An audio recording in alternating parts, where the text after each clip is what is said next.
இந்த ஜோதிடத்தில் நிறைய கேள்விகள் இருக்கும். ஏன் இயற்கை வந்து நம்மளை இப்படி பண்ணுது? எதுக்காக? வரக்கூடிய வாடிக்கையாளர்களுக்கு தீர்வு சொல்ல முடியாத திக்கிட்டு நின்ற இடம்லாம் இருக்குது. நம்ம சொல்லியிருப்போம், அது வந்து அவங்களுக்கு நடந்திருக்காது. இல்லைன்னா நடந்திருக்கும்.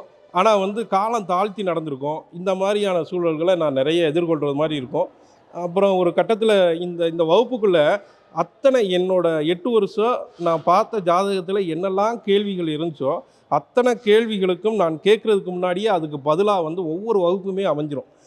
இதில் எங்களுக்கு எங்கள் குருஜியாக இருக்கக்கூடிய ஐயா பொதுவுடை மூர்த்தி ஐயா அவங்களுக்கு இந்த நேரத்தில் என்னோட நன்றியும் என் வணக்கத்தையும் உரித்தாக்கிக்கிறேன்.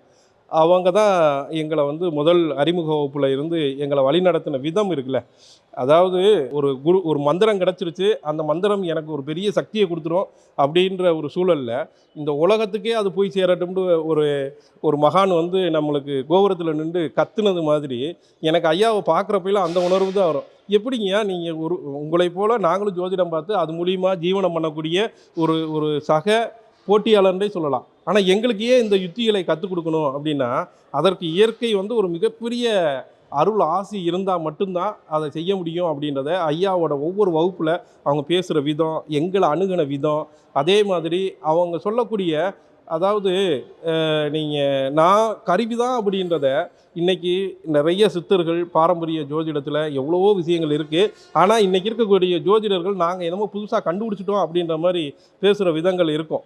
நீங்கள் மக்கள் பார்த்துருப்பீங்க.